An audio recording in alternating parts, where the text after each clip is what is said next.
السلام علیکم محترم ناظرین گرامی، ریئلٹی وائس ٹی وی کی آج کی نئی ویڈیو میں ہم آپ کو خوش آمدید کہتے ہیں اور آج کی اس ویڈیو میں ہم بات کریں گے معاہدہ حدیبیہ کی تحریر کے بارے میں۔ تو محترم ناظرین گرامی، مکمل آگاہی حاصل کرنے کے لیے اس ویڈیو کو آخر تک ضرور دیکھیے گا، اور اس کے ساتھ ساتھ اگر آپ ہمارے YouTube channel Reality Voice TV وی پر نیو ہیں تو ہمارے YouTube channel Reality Voice TV وی کو ضرور سبسکرائب کیجیے گا تاکہ آنے والی ایسی نئی ویڈیوز کا نوٹیفیکیشن آپ تک آسانی سے پہنچ سکے۔ محترم ناظرین گرامی، یکم ذی الحج 9 ہجری میں حضور نبی کریم صلی اللہ علیہ وآلہ وسلم 1500 صحابہ کرام کے ہمراہ مدینہ منورہ سے عمرہ کی نیت سے مکہ مکرمہ روانہ ہوئے۔ حضور نبی کریم صلی اللہ علیہ وآلہ وسلم اپنی اونٹنی قصوہ پر سوار تھے جو کہ حدیبیہ کے مقام پر جا کے بیٹھ گئی۔ حدیبیہ گاؤں مکہ مکرمہ سے 12 میل کے فاصلے پر جانب مغرب واقع ہے۔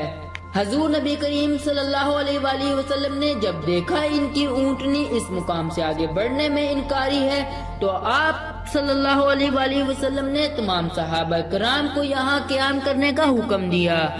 حدیبیہ میں قیام کے دوران ہی حضور نبی کریم صلی اللہ علیہ وآلہ وسلم کو اطلاع ملی کہ مشرکین مکہ نے ان کی آمد کو غلط انداز میں لیا ہے اور وہ ان سے جنگ کرنا چاہتے ہیں۔ حضور نبی کریم صلی اللہ علیہ وآلہ وسلم نے حضرت سیدنا عثمان غنی رضی اللہ تعالی عنہ کو سفیر بنا کر بھیجا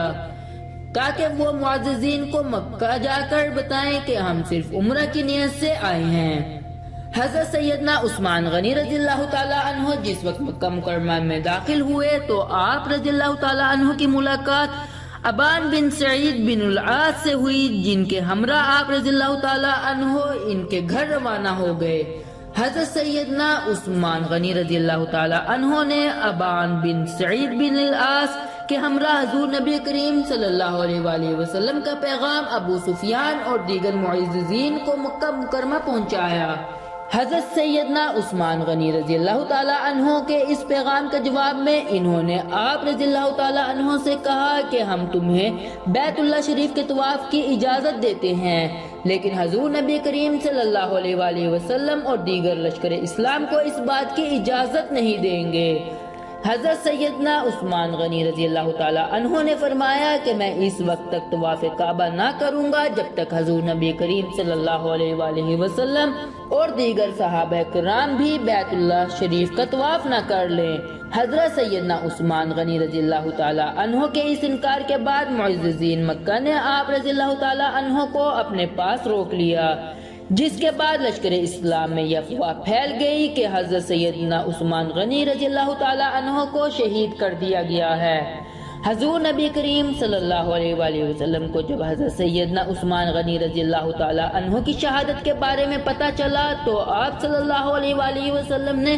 تمام صحابہ کرام کو اکٹھا کیا اور ایک درخت کے نیچے بیٹھ گئے۔ حضور نبی کریم صلی اللہ علیہ وآلہ وسلم نے تمام صحابہ کرام سے اس بات پر بیعت کی کہ جب تک ہم حضرت سیدنا عثمان غنی کی شہادت کا بدلہ نہیں لے لیتے تب تک ہم میدان جنگ سے راہ فرار اختیار نہ کریں گے، خواہ ہماری جانیں ہی کیوں نہ چلی جائیں۔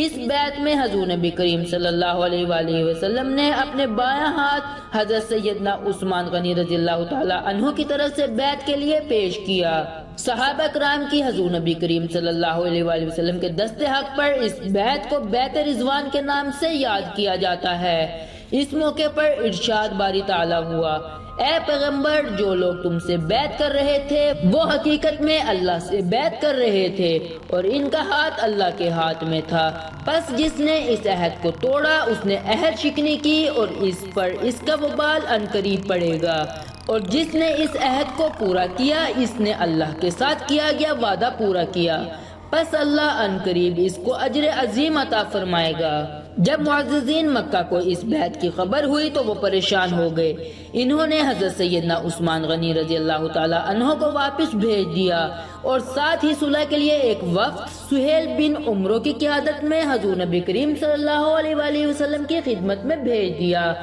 سہیل بن عمرو نے حضور نبی کریم صلی اللہ علیہ وآلہ وسلم سے بات چیت شروع کی اور جب مذاکرات کامیاب ہو گئے تو حضور نبی کریم صلی اللہ علیہ وآلہ وسلم نے حضرت اوس بن خولی انصاری رضی اللہ تعالی عنہ کو حکم دیا وہ معاہدہ تحریر کریں۔ سہیل بن عمرو نے اس پر اعتراض کرتے ہوئے کہا کہ اس معاہدے کو یا تو حضرت سیدنا علی المرتضی رضی اللہ تعالی عنہ تحریر فرمائیں گے یا حضرت سیدنا عثمان غنی رضی اللہ تعالی عنہ۔ حضور نبی کریم صلی اللہ علیہ وآلہ وسلم نے حضرت سیدنا علی المرتضی رضی اللہ تعالی عنہ کو حکم دیا وہ معاہدہ تحریر فرمائیں۔ آپ رضی اللہ تعالی عنہ نے لکھا بسم اللہ الرحمن الرحیم۔ سہیل بن عمرو نے اعتراض کیا کہ ہم رحمان کو نہیں جانتے، اس لیے تم لکھو بسمک۔ حضرت سیدنا علی المرتضی رضی اللہ تعالی عنہ نے حضور نبی کریم صلی اللہ علیہ وآلہ وسلم کی جانب دیکھا تو حضور نبی کریم صلی اللہ علیہ وآلہ وسلم نے فرمایا کہ تم بسم اللہ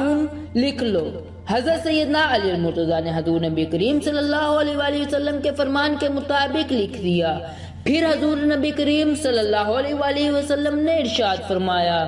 ھذا ما قاضی علیہ محمد رسول اللہ صلی اللہ علیہ وآلہ وسلم۔ لکھو سہیل بن عمرو نے اس پر بھی اعتراض کیا کہ ہم آپ صلی اللہ علیہ وآلہ وسلم کو رسول نہیں مانتے، اس لیے یہاں محمد بن عبداللہ صلی اللہ علیہ وآلہ وسلم لکھا جائے۔ حضرت سیدنا علی المرتضی رضی اللہ تعالی عنہ نے حضور نبی کریم صلی اللہ علیہ وآلہ وسلم کی جانب دیکھتے ہوئے فرمایا میں یہ نہیں کر سکتا۔ حضور نبی کریم صلی اللہ علیہ وآلہ وسلم نے آگے بڑھ کر خود رسول اللہ کے لفظ مٹا دیے اور ان کی جگہ محمد بن عبداللہ لکھ دیا، اور آپ رضی اللہ تعالی عنہ سے فرمایا میں محمد رسول اللہ صلی اللہ علیہ وآلہ وسلم ہوں اور محمد بن عبداللہ بھی ہوں۔ جب معاہدہ تحریر ہو گیا تو آپ رضی اللہ تعالی عنہ نے بھی دیگر اکابر صحابہ کرام رضی اللہ تعالی عنہ کی طرح اس پر دستخط کیے۔ تو محترم ناظرین گرامی، ریالٹی وائز ٹی وی کی آج کی اس ویڈیو میں صرف اتنا ہی۔ امید کرتے ہیں آج کی یہ ویڈیو آپ کو ضرور پسند آئی ہوگی۔ اپنی قیمتی رائے کا اظہار ہمارے ساتھ کمنٹ باکس میں ضرور کیجیے گا۔